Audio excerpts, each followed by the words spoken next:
Most growers are leaving serious money on the table.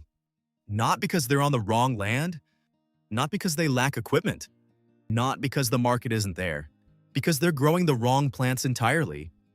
While the majority compete over commodity crops at margins so thin, they barely justify the fuel. A smaller group of growers is pulling in $40, $60, even $80 per pound from crops most people have never considered. These aren't massive industrial operations. These are plants that fit in a backyard, a greenhouse, a few raised beds, with buyers who don't need convincing because they're already out there searching for supply that doesn't exist yet. Today, I'm ranking 15 of the most profitable plants you can grow right now. The market data, the production angle, and the specific reason each one represents an opportunity that most growers are walking past. Some of these will surprise you. One is a plant NASA studied seriously for long-duration space missions. Another grows so fast it can double its biomass in 48 hours. And the one at the top of this list sells for prices that make every commodity crop look like a rounding error. Let's get into it. Stay with me because number 3 on this list is the plant that most people dismiss as pond scum, and that the supplement industry is quietly starting to treat as one of the most interesting protein sources on Earth. And number 1 sits at the absolute top of the per-pound pricing in specialty crops. With a market where freshness directly determines what buyers will pay, and domestic growers hold a structural advantage that no overseas supplier can replicate. If you've been looking at your land and asking what it's actually worth, subscribe.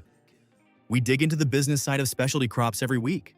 Now let's talk about the 15 plants that are literally printing money for the growers who figured this out first. Number 15. Passion flower. The anxiety and sleep herb that the supplement industry is scaling up faster than domestic growers are responding.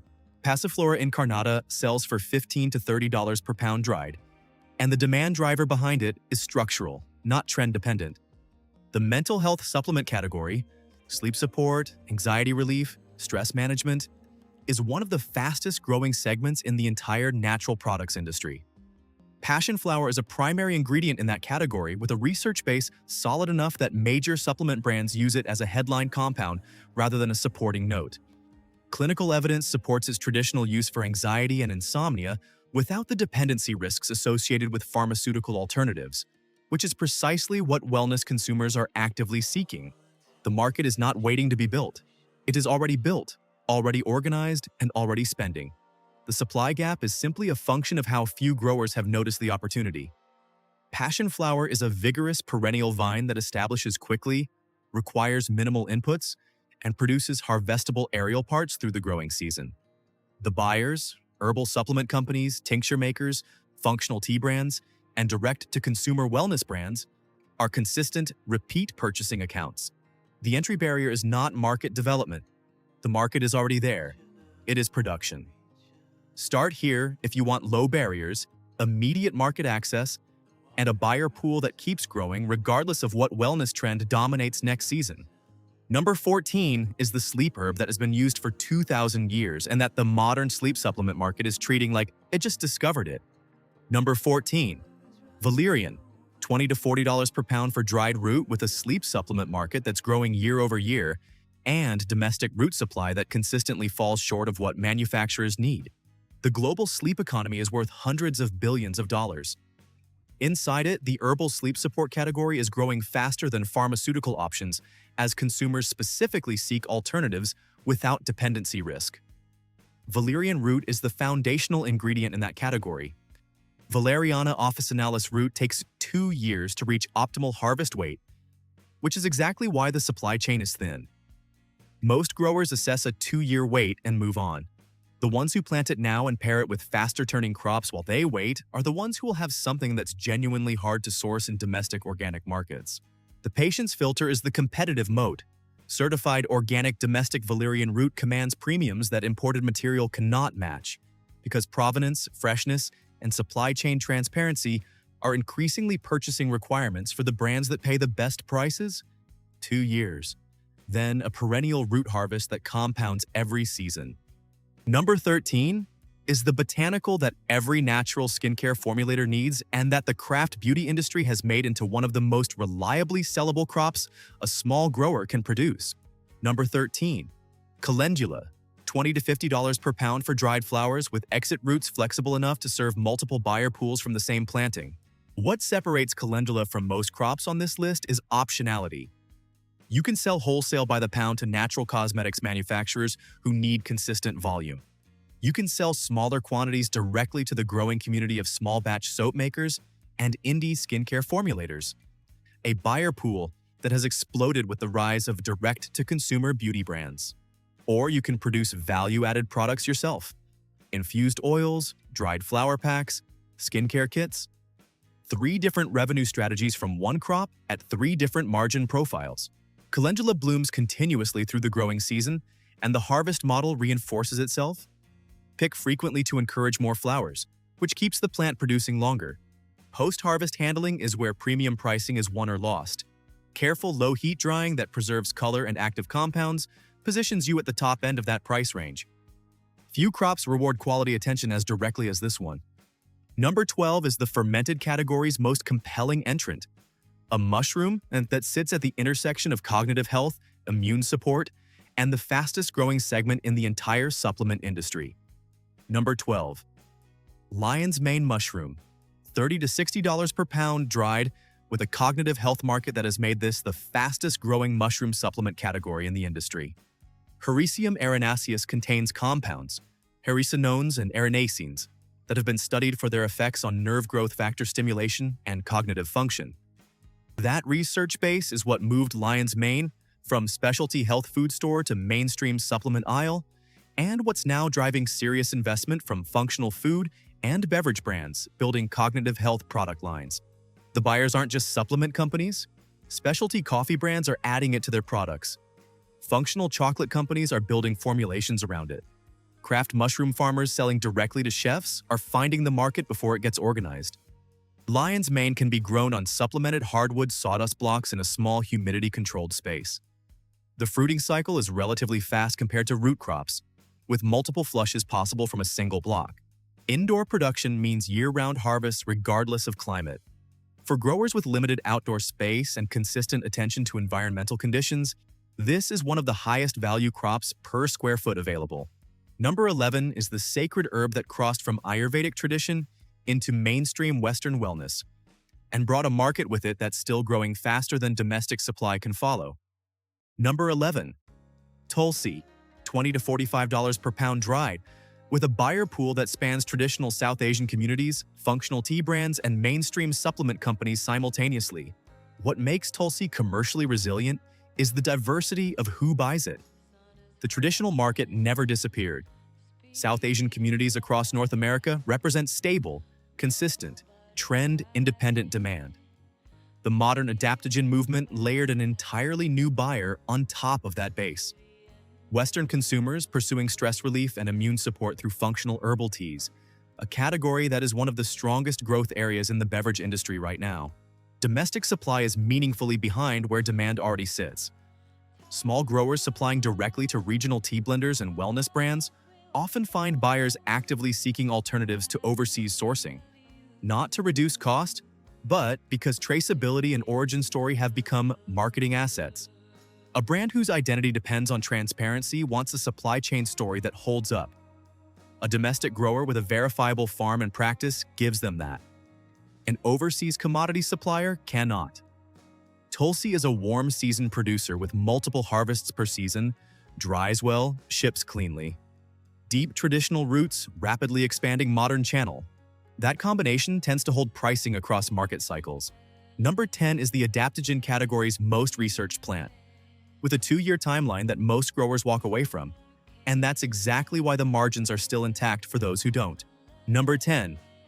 Ashwagandha, $25 to $60 per pound dried root, with domestic production still significantly behind what the supplement industry needs, and that gap widening rather than closing. Most ashwagandha consumed in the United States is still imported from India. That's not a problem with Indian agriculture, and it's a supply chain observation and a market opening. Every pound of imported root is a pound a domestic grower could be selling at a meaningful premium to brands actively seeking organic certification, local sourcing claims, and supply chain transparency. Those are not minor marketing preferences. For a segment of buyers, they are purchasing requirements. The detail keeping this market open for new entrants is the patience requirement. 18 months to 2 years to reach full root harvest. Most growers assess that timeline and move on, which is exactly why margins are still intact for those willing to plan in multi-year windows. Pair ashwagandha with faster-turning crops while it matures. It becomes a background asset quietly accumulating value while the rest of your operation generates current income.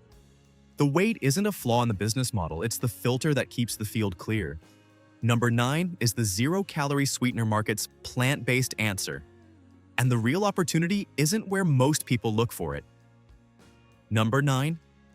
Stevia, $20 to $40 per pound dried leaf, with the real commercial opportunity sitting in the premium whole leaf market that large processors structurally cannot serve. The processed white powder stevia market is dominated by industrial extractors. That's not where a small grower competes. The opportunity is dried whole leaves for home brewing, craft herbal tea blends, artisan food production, and health-conscious direct consumers who want the authenticity of a whole plant product over a chemically extracted powder.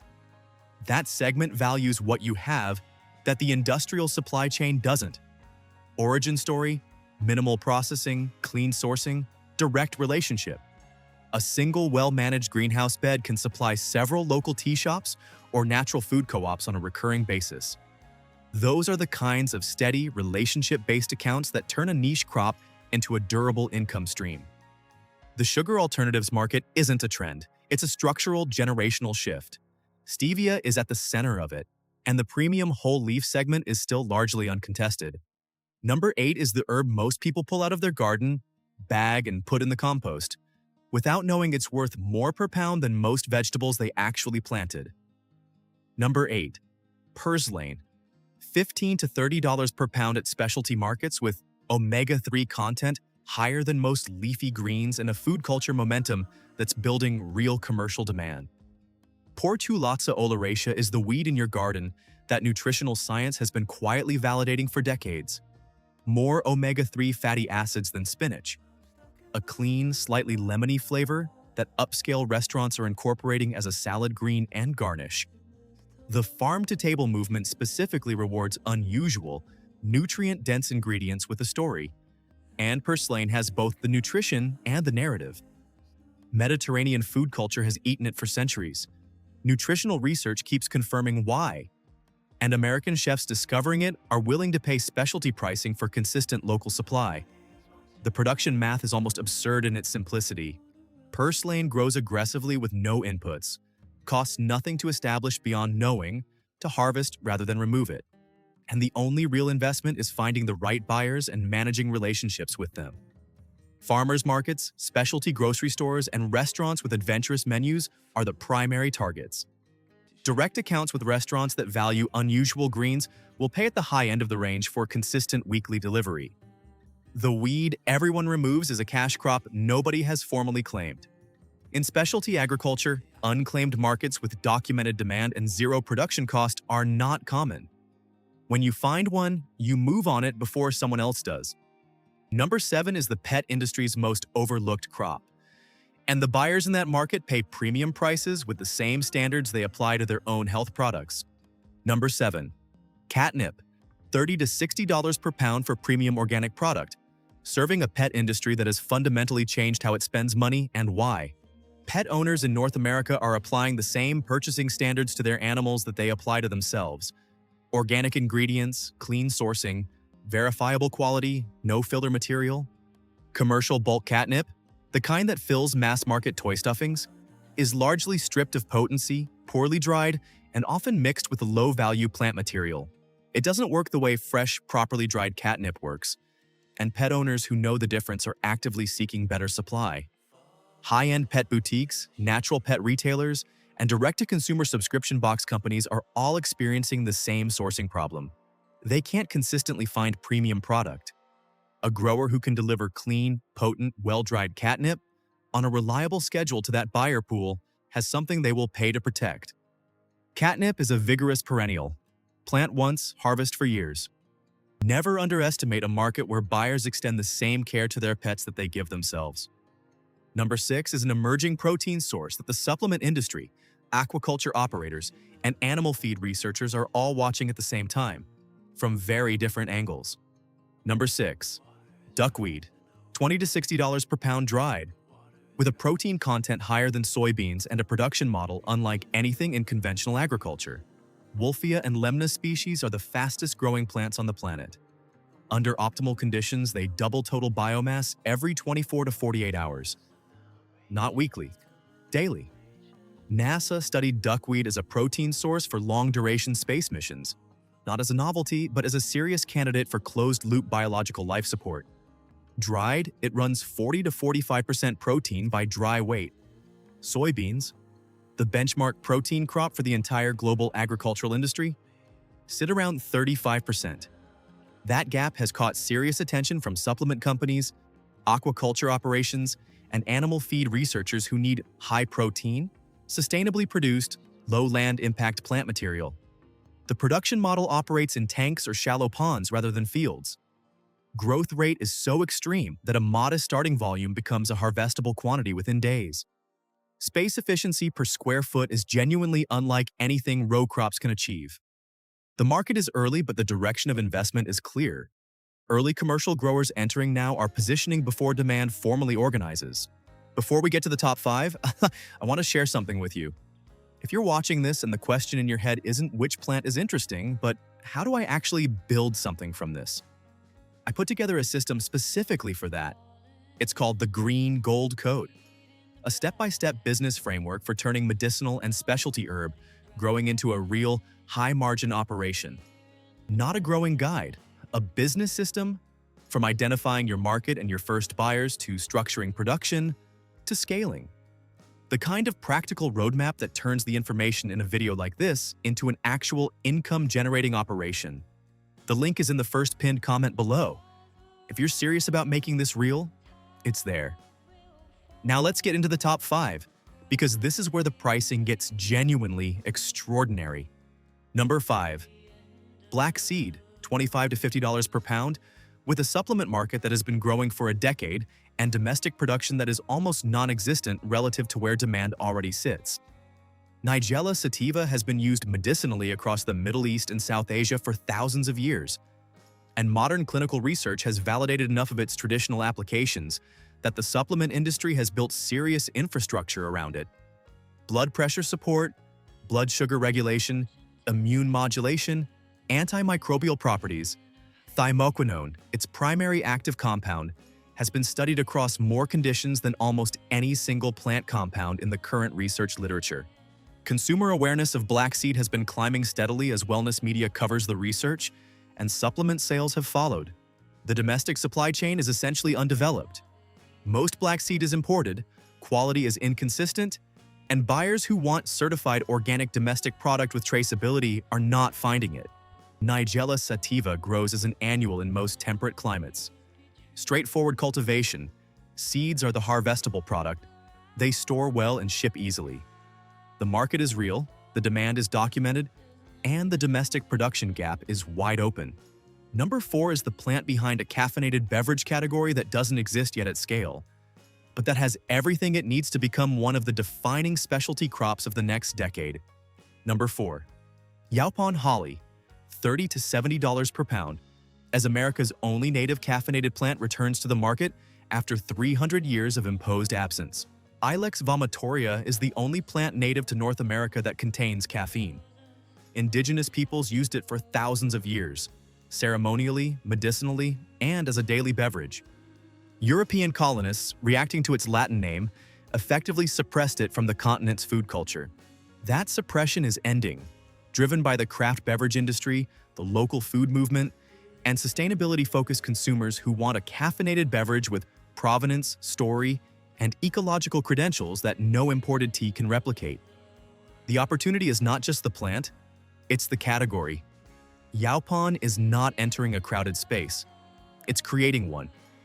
And the growers who establish production now are positioning before the market formally organizes. Early movers in emerging food categories don't just take market share, they get to define pricing, standards, and the narrative. The window where a new grower enters with genuine pricing power is open right now. It won't stay open at this stage indefinitely.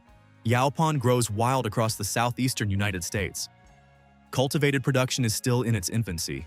The story is there. The flavor is there. The market is forming. The question is who shows up first? Number 3 is the plant most people dismiss as pond scum, and that NASA took seriously enough to study for long-duration space missions. We covered duckweed at number 6 for its protein story and its production model. But the reason it earns a second mention here is what's happening at the market level right now.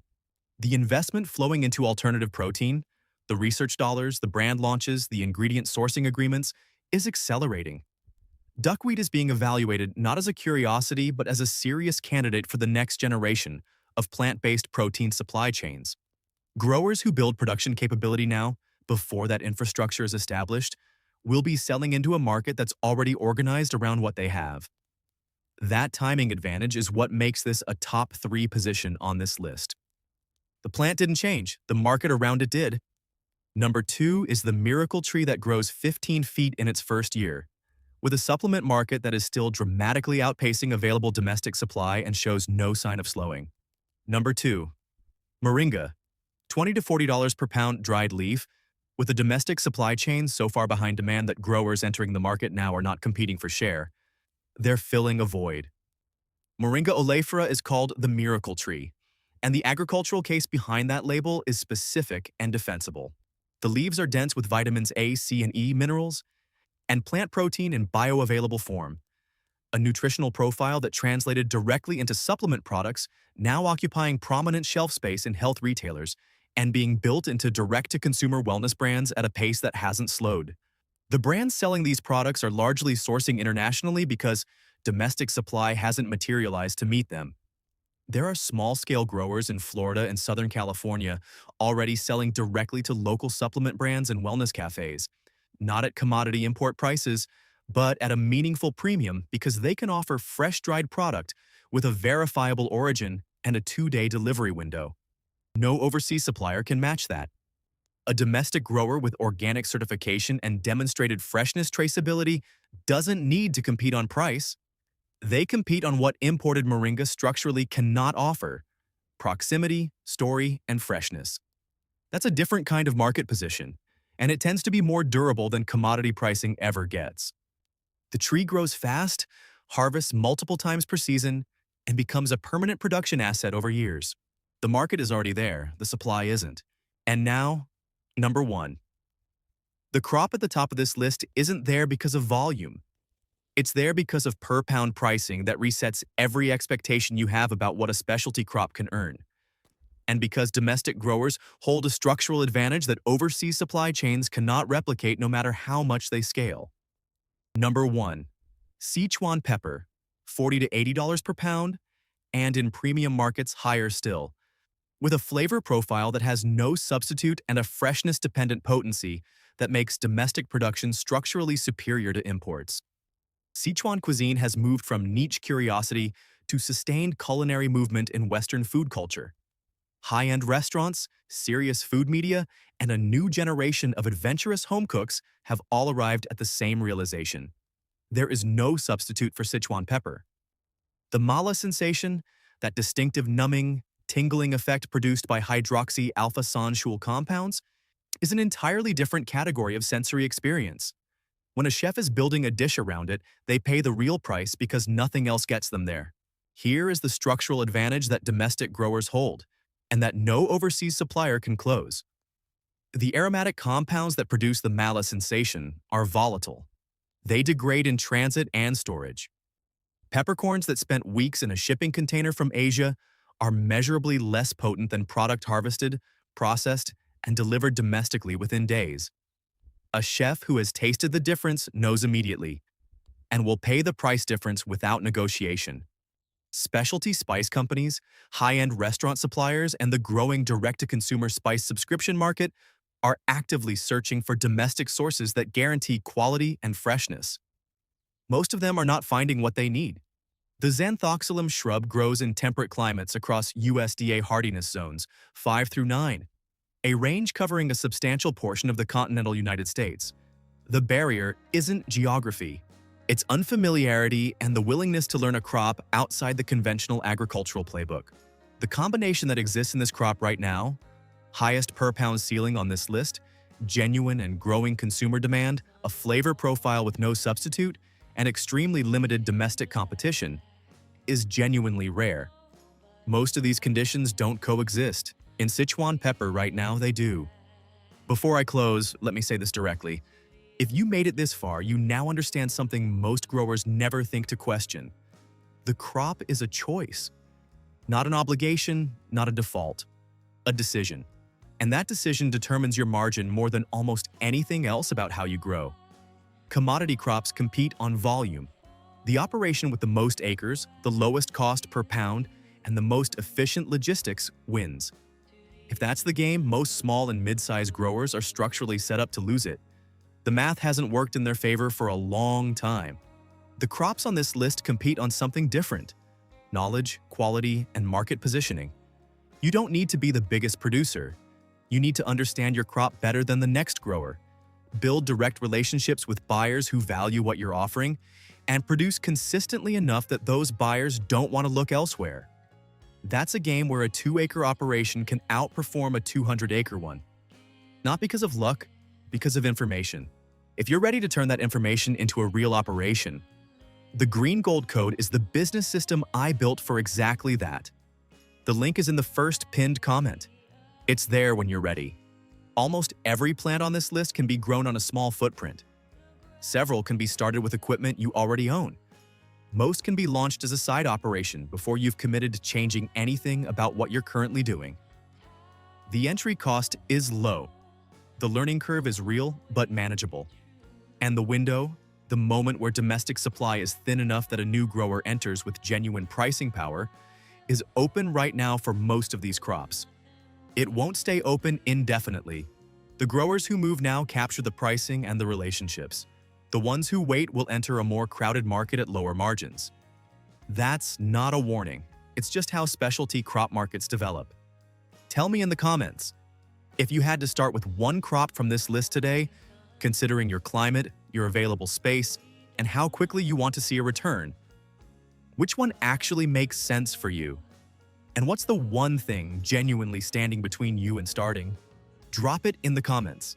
That's where the real conversation happens. Share this with someone who has land and hasn't figured out what to do with it yet. This video might be the answer they've been looking for. Subscribe and ring the bell.